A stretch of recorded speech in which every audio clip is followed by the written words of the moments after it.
आवाज सगळ्यांना ऐकू येत असेल असं गृहीत धरतो मी.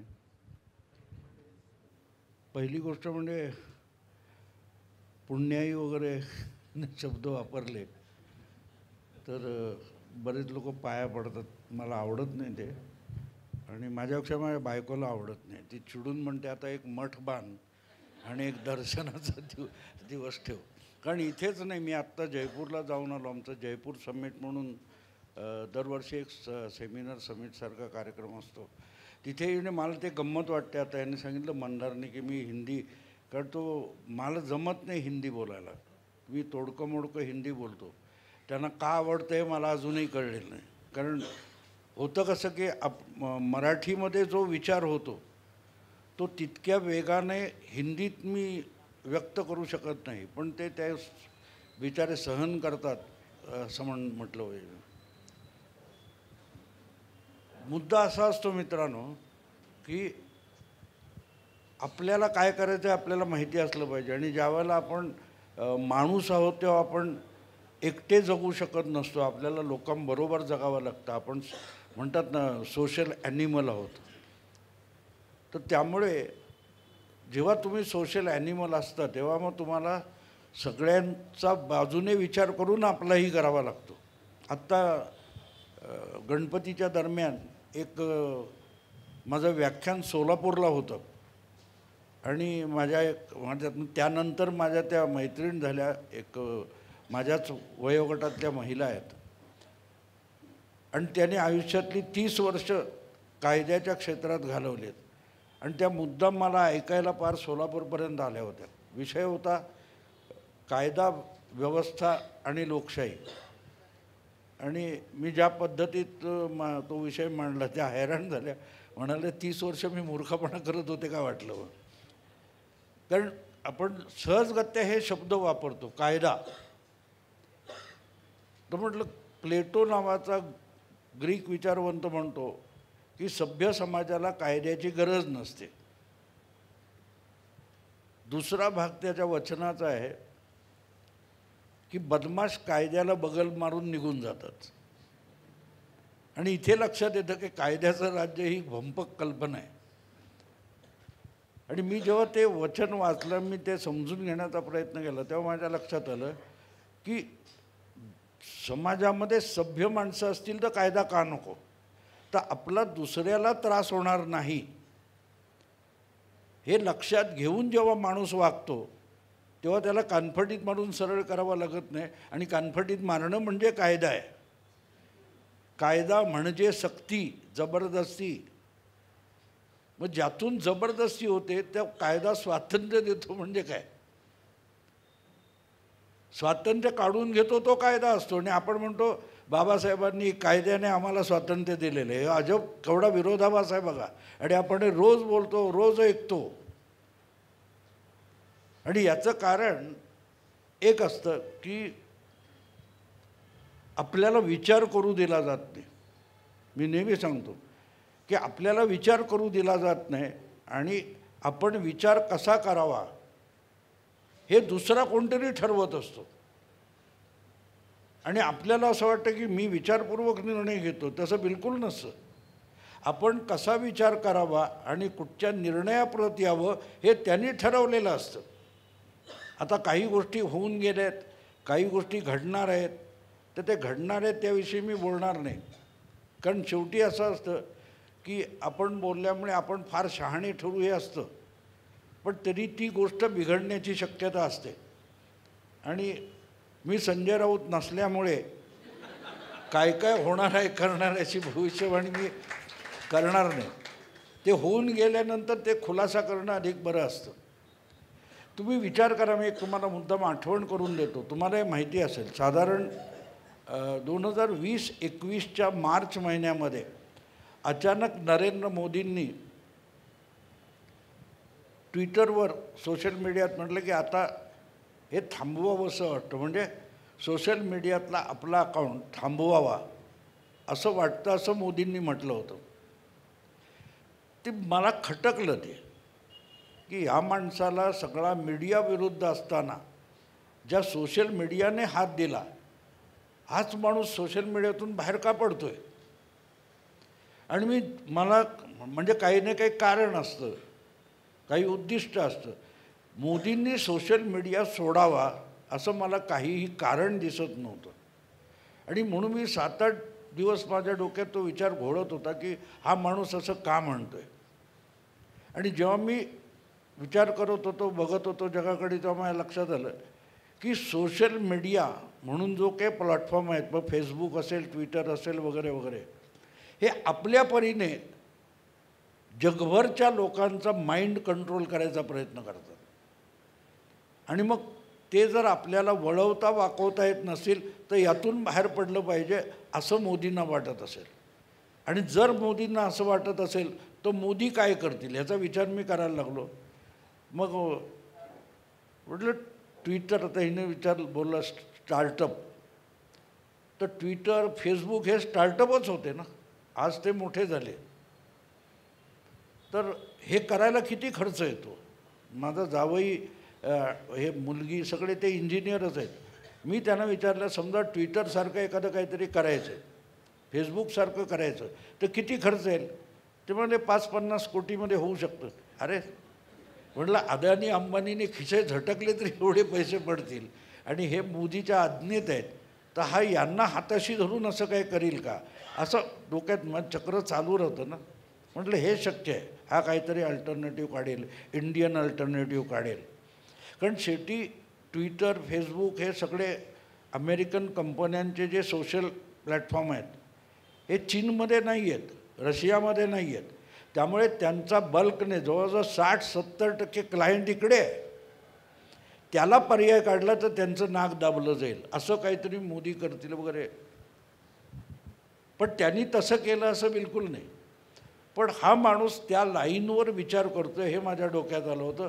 आणि आज तुम्ही परिणाम बघा, तो ट्विटर ज्याने सुरू केला नाही त्याच्या हातात आहे, त्याचं नाव इलॉन मस्क.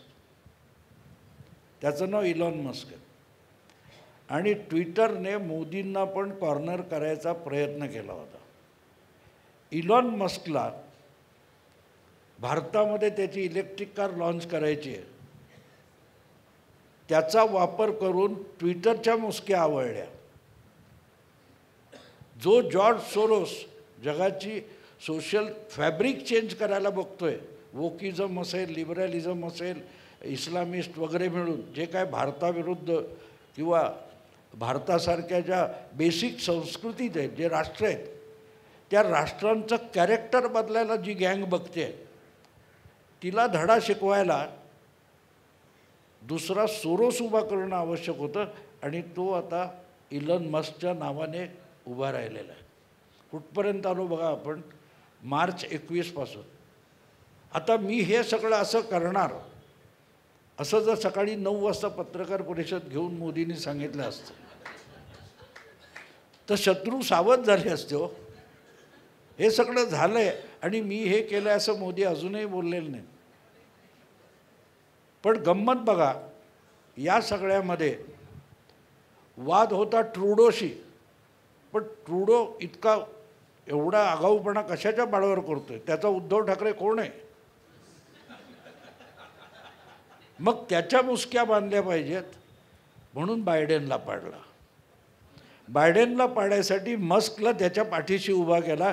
केवढे डॉट्स असतात बघा, आता त्यांनी सांगितलं जे डॉट कनेक्टिंग. वरकरणी ट्रम्प जिंकले, बायडन हरले, म्हणजे काय ती कमला हॅरिस हरली, डेमोक्रेट असं हे वरकरणी हे दिसतं.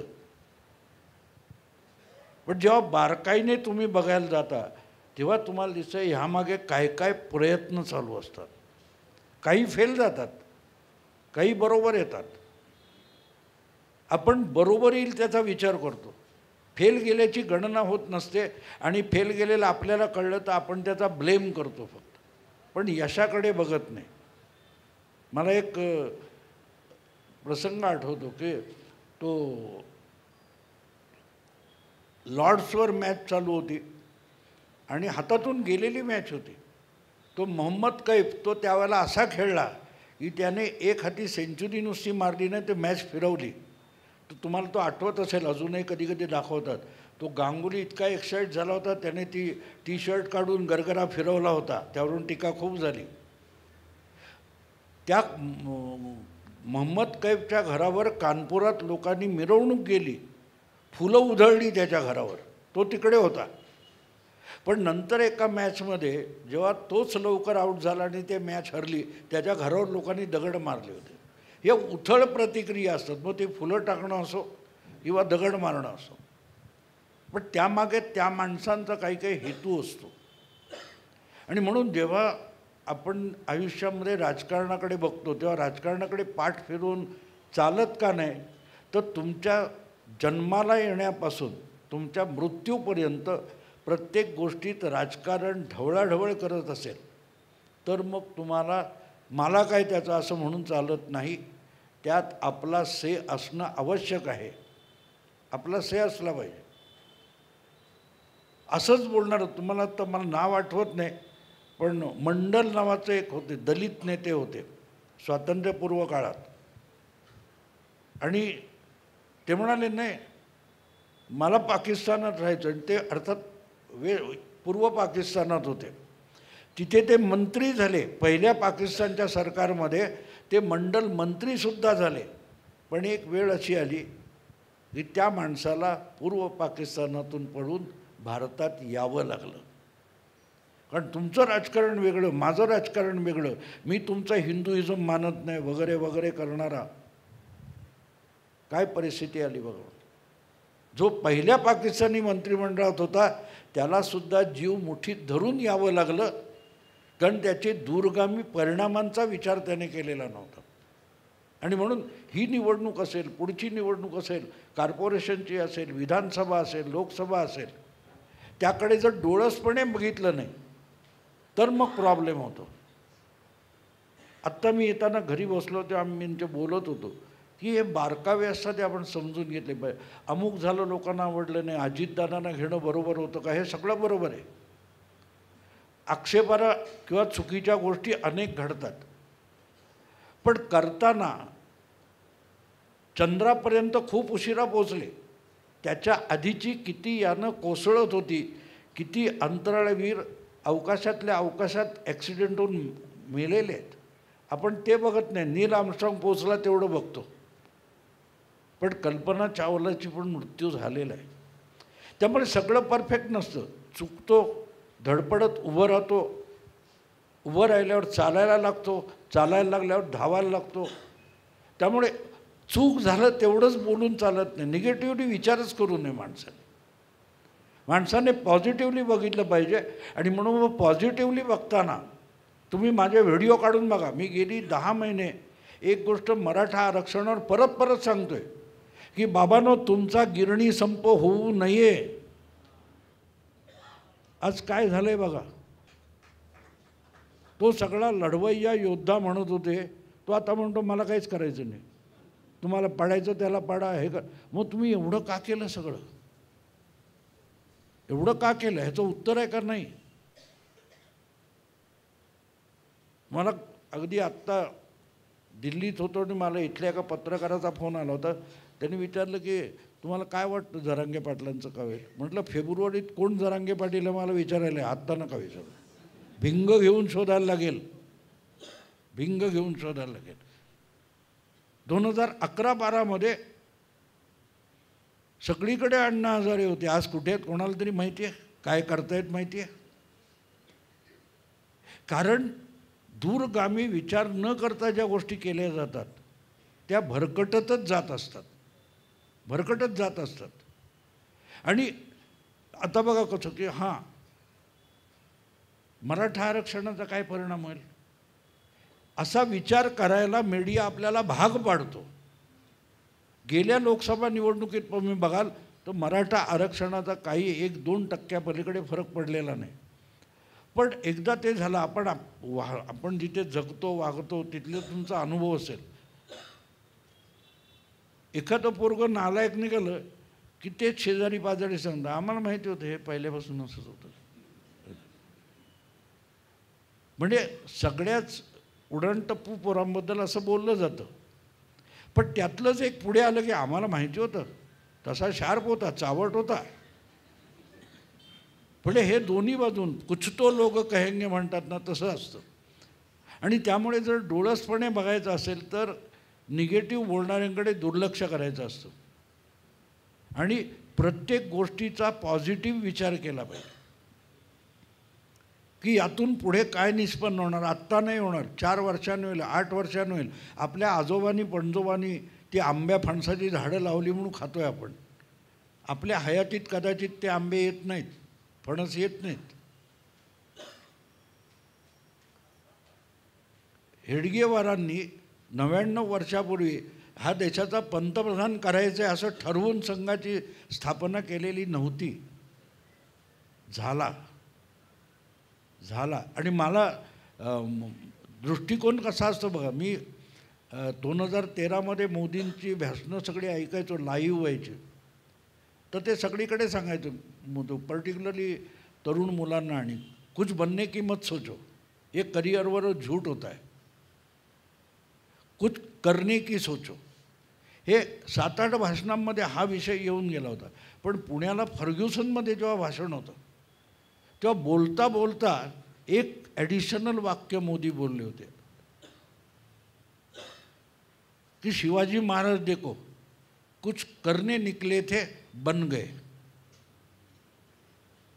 शिवाजी होते, महाराज बन गए. पण सुरुवात केली काय तो तोरणा किल्ला वगैरे, तेव्हा महाराज, स्वराज्य, मराठा साम्राज्य ही कुठलीही कल्पना नव्हती. पण जे आहे हे बदललं पाहिजे असं वाटणारा एक माणूस होता आणि त्यांनी ही सगळी सुरुवात केली.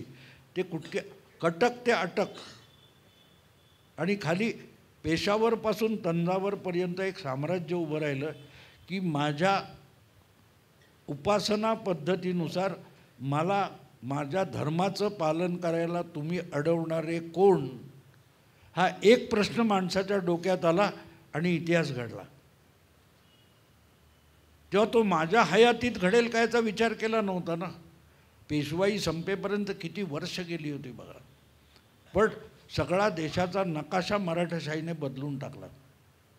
तो जर माझ्या ह्या 5 वर्षासाठी ज्या वेळेला तुमचे नगरसेवक असेल, आमदार म्हणून, खासदार म्हणून येणारे आपल्याला पुढच्या वेळेला निवडून यायचं एवढा सोपा विचार करतात,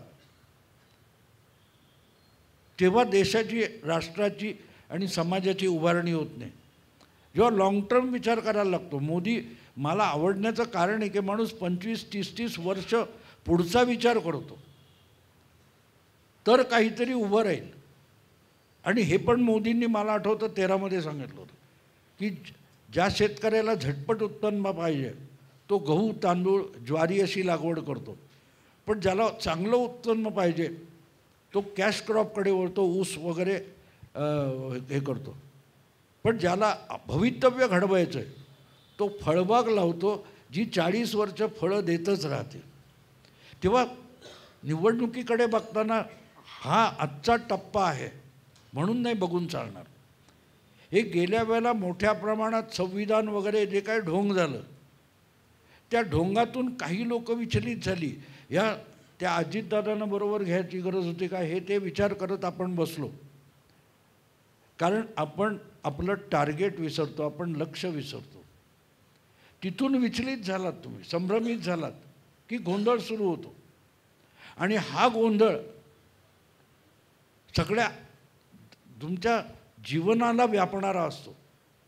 मला सांगा, उद्धव ठाकरे यांच्या पक्षाला मुंबईच्या 3 मतदारसंघामध्ये एक गठ्ठा मुस्लिम मतं मिळाली. हा मुस्लिम मतदार त्या मशाल निशाणीकडे वळलाच कसा? कारण त्या प्रत्येक मुसलमानाला फार बुद्धिमान नसेल पण अक्कल एक असते की आपण हिंदूंच्या विरुद्ध आहोत, हिंदू पराभूत झाला पाहिजे. तुम्हाला आठवतं आत्ता तो उत्तर प्रदेशमधून दलित नेता निवडून आले, चंद्रशेखर आझाद, रावण. तो आत्ता एका मौलानाचा व्हिडिओ मी बघितला. तुम्हाला रावण हुआ तो क्या हुआ, काफिर ही आहे ना, म्हणजे तो मुस्लिम नाही आहे. किती आयडिया क्लिअर आहे, लक्षात घ्या. तो आपल्याबरोबर येत असेल पण आपल्याला उपयोग आहे तिथपर्यंत ठेवायचा, नंतर त्यालाही संपवायचा आहे. है तो काफिर नाही याचा अर्थ कळतो तुम्हाला? किती क्लिअर आयडिया आहे. त्यामुळे प्रायोरिटी काय आहे? जिहाद काय असतो मित्रांनो? जिहाद या शब्दाची चर्चा भरपूर झाली आहे, पण तो जिहाद काय असतो, त्याच्याशी टक्कर कशी घ्यायची? तुम्हाला असं वाटतं की पोलीस कायदे सगळं बदललं, अधिक एन्काउंटर केले म्हणून जिहाद संपणार नाही. जिहाद ही कंटिन्यू प्रोसेस आहे. कारण जिहादची आयडिओलॉजी अशी आहे की मला विरोध करणाऱ्याच्या मनातली मला विरोध करण्याची, त्यासाठी लढण्याची इच्छा संपेल तेव्हा जिहाद यशस्वी होतो. त्याला लढण्याची हिंमत राहता कामा नये. त्याची ती हिंमत मारणं, माणसं मारणं, बॉम्बस्फोट करणं, जमीन बळकावणं म्हणजे जिहाद नाही आहे, म्हणजे जिहाद नाही आहे. मी सोडून वेगळा विचार असता कामा नये तेव्हा जिहाद संपतो. आणि म्हणून हे क्लिअर असलं पाहिजे की आत्ता ठीक आहे, आत्ता उद्धव ठाकरे पण चालेल का? आपल्याला हिंदूंचा पराभव करायचा आहे. हिंदूंचा म्हणजे हिंदुत्व विचाराचा पराभव करायचा आहे. आणि हिंदुत्वाचा विचार असलेला जो भाजपचा एकमेव पक्ष असेल त्याला हरवायचं आहे. आणि त्यासाठी मग कोणालाही मत, मग ते उद्धव ठाकरेंना असो, शरद पवारांना असो. मला सांगा, मुस्लिम नेते तक्रार करत होते की महाराष्ट्रात 48 जागी महाविकास आघाडीने एकही मुस्लिम उमेदवार दिला नाही. आमची मतं पाहिजेत आणि उमेदवार नको, मुस्लिम उमेदवार नको. तो नसीम खान बोलला होता. तरी मतं कोणाला मिळाली बघा, का मिळाली बघा? कारण त्यांच्या डोक्यात आयडिया क्लिअर होती आणि आम्ही अजितदादाला घ्यायला नको होता. कळलं? या एका गोष्टीमुळे 10 मिनिटाच्या फरकाने आपण पानिपतवर हरलो. कोणीतरी एका ड्युट्याने त्या सदाशिव भाऊला सांगितलं की खाली उतरून, घोड्यावरून खाली उतरून लढ, आणि सेनापती दिसत नाही म्हणजे सेनापती मारला गेला म्हणून आपण पळत सुटलो आणि जिंकत आलेलं युद्ध गमावलं. कारण संभ्रमित झालो. संभ्रमित होऊ नका. मला एक, आणि मी हे मला कोणी कुठे शिकवलेलं नाही, मी कोणाकडे गेलेलं नाही, मी विचार करत असतो. 6 वर्षापूर्वी आम्ही मुंबईला त्या नेव्ही नगरमध्ये राहत होतो. माझी मुलगी डिफेन्स डिपार्टमेंटला होती. तर त्या नेव्ही नगरमध्ये मला गंमत वाटली. मी मुंबईत आहे का बाहेर असं, इतकं ते टापटीप तो रस्ता स्वच्छ, एवढी झाडं आहेत, पण दिवसातून 2दा पालापाचोळा साफ होत होता. मला ती गंमत वाटली, एवढं कसं काय होऊ शकतं? जर तिथे त्यांची कंपाऊंड संपलं की जर बिघडलेलं आहे तर इकडे का होतं? शेवटी माझा श्री खाजगीवाले म्हणून ब्रिगेडियर मित्र आहे नाशिकचा, त्याला मी विचारलं, हे होतं कसं तुमच्याकडे? म्हणजे तुम्ही बाहेरचेच मजूर आणून करून घेता, मग ते करतात, मग महापालिकेला का नाही जमत? एक साधा चाइल्डलाईक प्रश्न आहे. पण मी त्याला विचारला. तो म्हणाला, भाऊ आमच्याकडे एक शिस्त असते की त्या एक जो कोणी असेल तिथे लेफ्टनंट किंवा जो कोण, त्याला जर काम दिलं असलं की हे 1.5 किलोमीटर 2 किलोमीटर तुझे आहेत, हे साफ झाले पाहिजेत, तेवढं साफ करणं एवढीच त्याची जबाबदारी आहे. त्याच्या पलीकडचा दुसऱ्याचा जो 1.5 किलोमीटर आहे तिकडे झालं की नाही तर तू नाक खुपसायचं नाही, त्याच्याशी तुझा संबंध नाही. तो करेल न करेल हे साफ असलं पाहिजे. आणि म्हणून तो तेवढं करतो. ते झाल्यानंतर तो दुसऱ्याच्या कामात पण जाणार नाही, तो तेवढंच करतो. याचं कारण त्याचं काम आहे तेवढंच तो करतो. आपला प्रॉब्लेम असा आहे की माझं काम हो न हो, दुसरा बरोबर करतोय की नाही. आपण विचारवंत आहोत, आपण बुद्धिमंत आहोत. ही सगळ्यात मोठी समस्या आहे. आणि हे तुम्हाला शहाणपण शिकवतो, मी पण त्यातलाच आहे. आत्ता मी जयपूरला गेलो होतो, त्या हॉटेलच्या रूममध्ये मला सकाळी उठल्या उठल्या चहा लागतो आणि तो काय लगेच मागवणं ते किटली ठेवतात, तर ते आणि किटली त्या चहा साखर वगैरे सगळं असतं. मी ते माहिती आहे म्हणून किटलीत ते केलं, ते काय पाणी गरम होईना. शेवटी वैतागलो, 2-3दा करून बघितलं. मी फोनवरून चहा मागवला आणि त्या रूम बॉयला सांगितलं, बाबा ही किटली खराब आहे. त्यांनी अर्ध्या तासात काय तो इलेक्ट्रिशियन आणि आणला. तो म्हणाला, बघितलं सगळं करून, नाही ठीक आहे साहेब देखो, त्यांनी करून दाखवलं.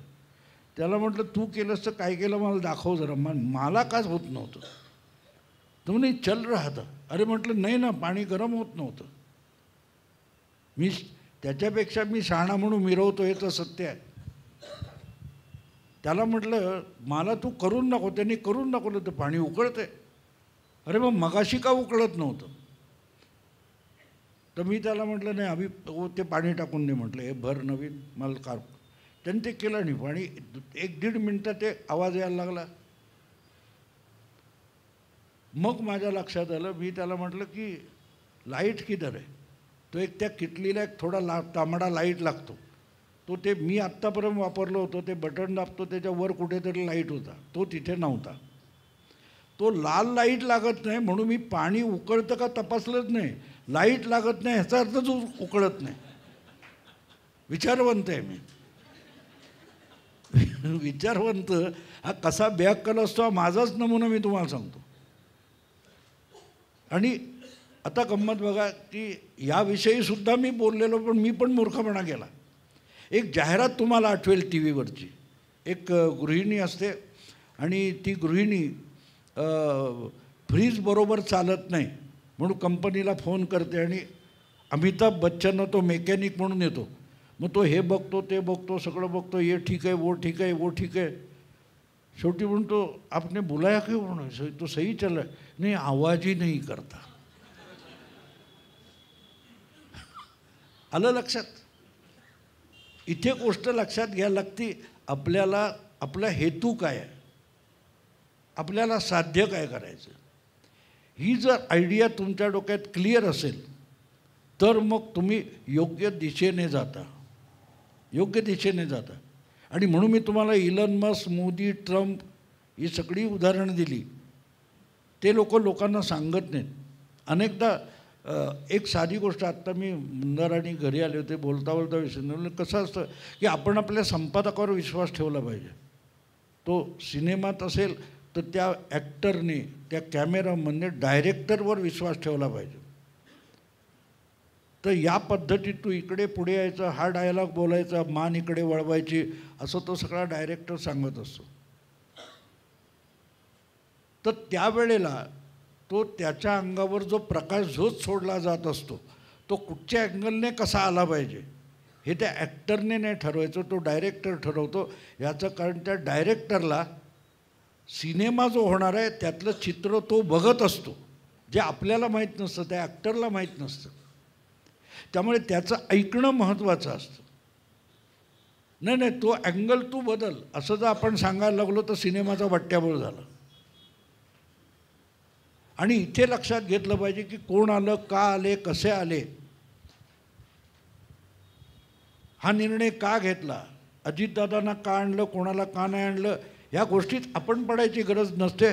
जर आपण ज्यांना आपला पक्ष आणि आपला नेता मानलेला आहे तर त्यांच्या डिसिजनवर. आणखीन एक त्या श्री खासगीवालेने सांगितलेली गोष्ट मला तुम्हाला सांगतो की आमचा त्या लडाखमध्ये गलवानला ते आपले 22 सैनिक मारले गेले आणि चीनचे काहीतरी 40 मारले गेले. तर मला गंमत वाटली होती. मी त्या आमच्या ब्रिगेडियर खाजगीवालेला विचारलं की बाबा हे काय प्रकरण आहे म्हटलं. आपलेही मारले गेले, हत्यार वापरलं नाही, हत्यार वापरायचं नाही हा नियम होता, त्यांनी हत्यार वापरलं नाही आणि तरीही त्यांचे 40 मारले गेले, आपले 22 मारले गेले. तर त्याला म्हटलं हे झालं काय? तर तो म्हणाला की चीनी सेनेकडून एक मोठी चूक झाली. म्हटलं काय चूक झाली? तो म्हणाला आपला जो कर्नल सुरेश बाबू म्हणून होता तो तिथला लोकल कमांडर होता आणि पहिला तो मारला गेला, ती चूक होती. म्हटलं चूक कशी काय? तो लढाईवर आहे, रणभूमीवर आहे, कोणीही मारलं जाऊ, तो कर्नल म्हणून काय बघून कोणी मारत नाही. म्हणाल तसं नसतं. ते जे आपल्या सैनिकांची समजा 50-40 जी तुकडी आहे त्या तुकडीतले जे सैनिक असतात त्यांच्यासाठी तो बाप असतो. दिल्लीहून व्ही.के. सिंग हा जनरल गेला तरी त्याचं ते सैनिक ऐकणार नाहीत, ते त्या कर्नलचं ऐकतात. आणि एकदा तो मारला गेला, साला बापाला मारतो काय? मग म्हणाला त्यांना हत्यार असो नसो कोणी आवरू शकत नाही, आपला जीव जाईल का ह्याची पर्वा नसते. आणि म्हणून कर्नल मारला गेला. कारण त्यांनी सांगितलं उडी मार, तर दरी आहे की काय बघणार नाही, तो सैनिक उडी मारतो. इतकी म्हणे त्या पर्टिक्युलर त्यांच्या लोकल कमांडरशी त्यांची निष्ठा असते. आता हे जर लढाईत असेल तर हे राजकारणाच्या लढाईतसुद्धा असतं. एकदा ठरवलं गेले, त्या रणनीतीचे वेगवेगळे भाग असतात, तुकडे असतात. मी तुम्हाला सांगितलं ना की तो हिरो असतो, तो नट असतो, त्याच्या अंगावर कुठल्या दिशेने किती कसा उजेड यायचा, तो कॅमेराच्या कुठल्या अँगलने पकडायचा, त्याच्यावर कुठला परिणाम साधायचा, हे डायरेक्टर आपल्या मनातल्या पडद्यावर बघत असतो. जे आपण बघत नसतो, तो ॲक्टर बघत नसतो, तो स्पॉट बॉय बघत नसतो, पण त्याचा एकत्रित परिणाम बघणारा एकच माणूस असतो.